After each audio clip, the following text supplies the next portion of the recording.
Assalamualaikum warahmatullahi wabarakatuh, para sahabat santri dimanapun Anda berada. Bagaimana kabarnya panjenengan semua pada hari ini? Semoga dalam kebaikan, dalam rahmat Allah, dalam ridho Allah, dalam inayah Allah. Amin Allahumma amin. Para sahabat, kita membahas isu politik Capres dan Cawapres 2024, di mana pasangan Capres dan Cawapres saling mendapat dukungan dari para kiai, dari para ulama, dari para tokoh, bahkan ada yang dapat dukungan dari para habaib. Pasti para sahabat dan santri sudah paham. Capres Cawapres nomor urut 1, yakni Pak Anies Baswedan dan Bung Muhaimin Iskandar, mendapat dukungan dari para habaib, di mana habaib yang ada di situ adalah yang suka menganjing-anjingkan pribumi Nusantara ini, yang suka menghina para ulama. Salah satunya pernah menghina Gus Dur, yakni Habib Rizik Syihab. Siapa yang tidak kenal? Beliau pernah mengatakan bahwa Gus Dur itu adalah buta mata, buta hati, sangat keterlaluan. Cawapres dari nomor urut 1 adalah sosok yang pernah mengkudeta Gus Dur, di mana sosok Pak Muhaimin Iskandar mencuri PKB dari Kiai Haji Abdurrahman Wahid atau Gus Dur. Itu sejarah dan sulit untuk dilupakan. Tapi yang jelas para habaib pendukung dari Capres dan Cawapres nomor urut 1 dikomandoi oleh Habib Rizik Syihab. Di belakangnya ada Habib Bahar bin Smith dan tentunya para habaib-habaib yang lain.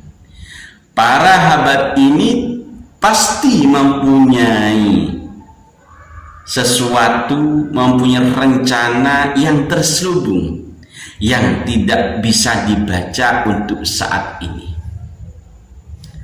Nomor urut 1, Capres Cawapres nomor urut 2, Pak Prabowo dan Pak Gibran selaku anak dari Pak Jokowi mendapat dukungan dari para kiai dan ternyata juga mendapat dukungan dari habaib, di mana tim sukses, penasehat tim sukses dari Pak Prabowo Gibran adalah Waliullah Habib Lutfi bin Hashim bin Yahya.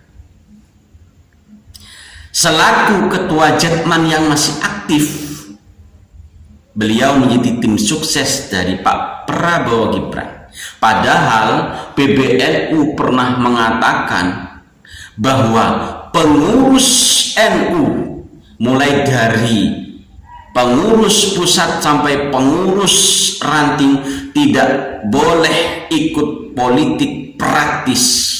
Tapi ternyata Habib Lutfi mengikuti politik praktis, menjadi tim suksesnya Pak Prabowo Gibran. Yang gak ada masalah, PBNU masih diam 1000 bahasa. Ada apa dengan PBNU? Tapi yang jelas Pak Prabowo Gibran mendapat dukungan dari para habaib. Apakah mungkin para habaib di kubu Cawapres nomor urut 1 dan Cawapres nomor urut 2 akan bertarung? Atau para habaib di Cawapres nomor urut 1 dan nomor urut 2 sama-sama memiliki niat yang terselubung. Niat mereka sama, tapi mereka berpencar. Agar apa? Tentunya agar capres dan cawapres yang jadi Pak Anies Baswedan dan Muhaimin atau Pak Prabowo Gibran ini sama-sama ada habaibnya, sama-sama dikuasai oleh Ba'alawi, sehingga di antara keduanya ini ketika jadi presiden dan wakil presiden bisa ditunggangi. Yang masih untung adalah Pak Ganjar Pranowo dan Pak Mahfud MD, masih bersih dari para habaib, sehingga sangat dikhawatirkan Pak Ganjar dan Pak Mahfud MD ini kalah di dalam pertarungan capres dan cawapres. Apa nasib yang akan terjadi kepada negeri ini ketika Pak Ganjar kalah? Ya, kami tidak bisa berhalusinasi, tapi yang jelas kelakuan para oknum habaib sudah jelas.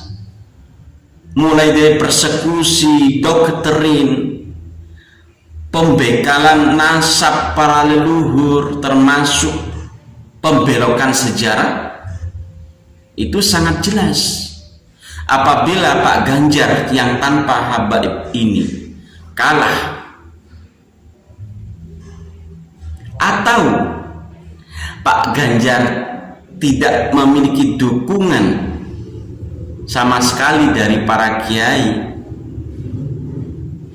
bagaimana nasib negara kita? Logis. Maka dari itu para dzurriyyah Wali Songo, mulai dari Abuya Muhtadi, ulama-ulama sepuh Banten, Kiai Imaduddin Utsman, Gus Fuad Pleret, Gus Abbas Buntet, memiliki sikap dan mengambil sikap untuk mendukung Pak Ganjar Pranowo, Pak Mahfud MD naik untuk jadi presiden dan wakil presiden 2024.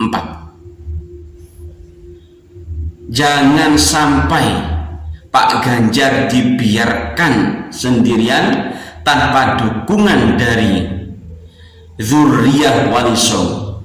Jangan sampai Pak Ganjar, Pak Mahfud MD juga dikuasai oleh oknum habaib. Jangan sampai dibiarkan Pak Ganjar dan Pak Mahfud MD dikuasai juga seperti pasangan nomor urut 1 dan pasangan nomor urut 2. Biarkan dzurriyyah Wali Songo mendukung pasangan paslon nomor urut 3, Pak Ganjar dan Pak Mahfud MD. Kita menangkan Pak Ganjar dan Pak Mahfud MD. Untuk apa? Tentunya mengangkat martabat negara tercinta ini dengan tujuan besar menjaga marwah NKRI, menjaga marwah leluhur bangsa ini, menjaga generasi-generasi yang akan datang selanjutnya. Para sahabat, ini sangat logis, sehingga tidak usah di framing ketika para dzurriyyah Wali Songo mendukung Pak Ganjar dan Pak Mahfud. Nggak usah di framing ternyata isu nasab itu hanya tunggangan untuk ke politik. Nggak usah di framing.